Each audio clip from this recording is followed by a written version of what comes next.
Hey guys, we've got the new Ryobi P755 workshop blower. This is for dusting off like concrete floors, blowing off a workbench, getting sawdust out of the way. Not really for yard work. It's 93 CFM, which is cubic feet per minute, and a 160 mile per hour output speed.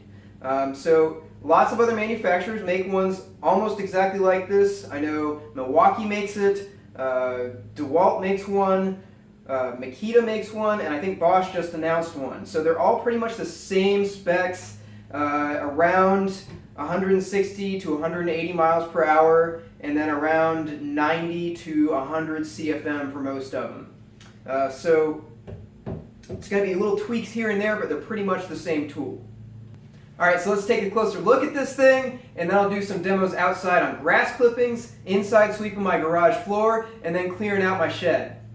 Alright, so here's the tool up close. It's a pretty standard form factor for all the extra little blowers. The air intake's right here. One thing to note, if you're right-handed and you're holding it like this up against your pants, this will grab onto the fabric of your pants if you hold it right up against your body. So you got to hold it out a little bit. Not a big deal though, because it's like 2.5 pounds bare tool, so it's just about no weight at all compared to a big yard blower. It does have 3 speeds, but I was a little bit disappointed to find out these are just like manual trigger stops. So if you watch when I pull the trigger, I've got it on 1 right now. Bump it to 2, and then bump it to 3. You can see with that variable speed trigger, it just has a manual stop for the trigger. It's not like an electronic switch we're doing right here. And I just leave it on 3, and the variable speed trigger is actually pretty good for the range that it has, so I'll just feather this while I'm using it if I want more or less speed.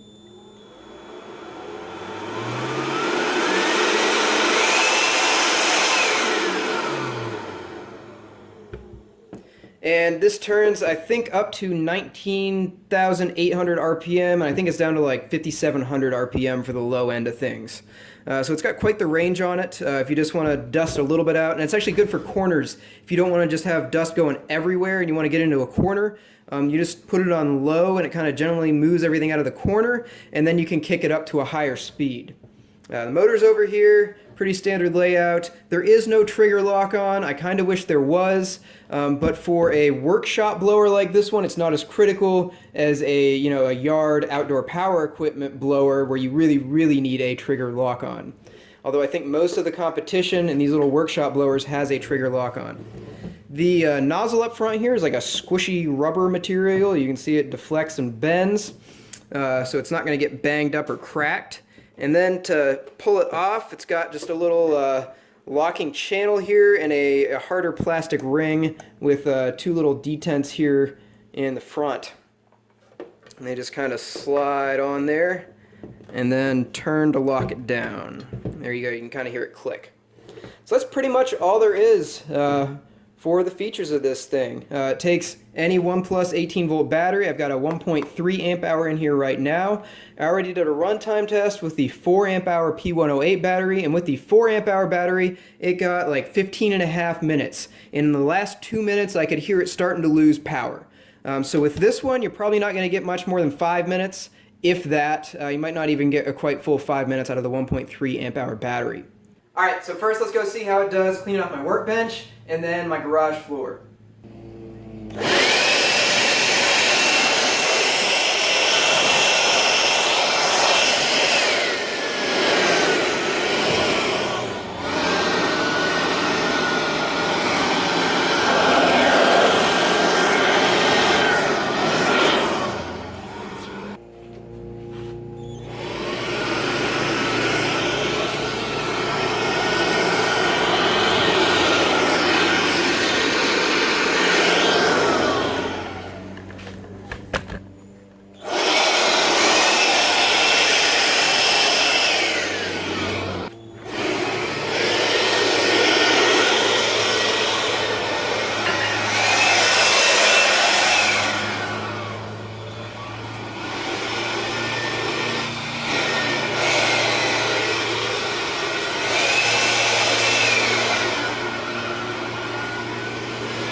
Alright, next I'm going to use it for some grass clippings.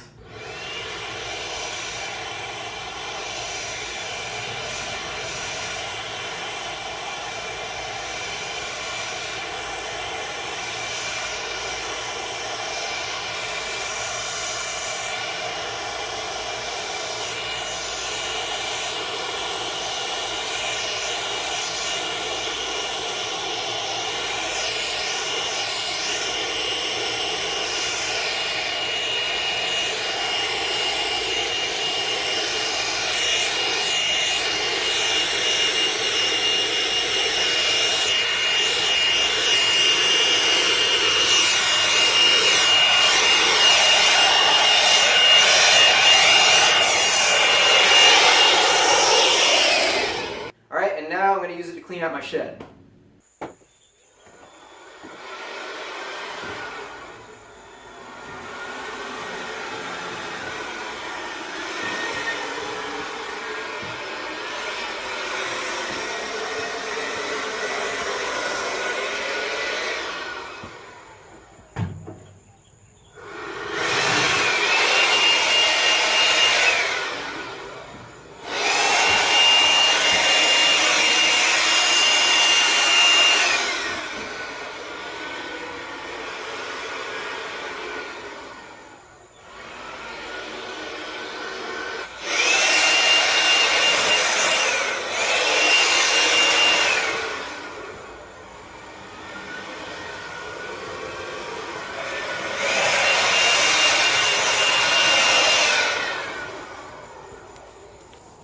Okay, so you saw with the workbench, I could get back in behind my miter saw and kind of blow out underneath it, which my shop vac can't really get to when I'm vacuuming it off. So there's always like a little pile of sawdust underneath the saw where it's bolted down. So this can get back in there and get that dust out, and then I can vacuum up any remaining dust I have with the shop vac, which I do usually anyway. That's how I clean up dust in the garage.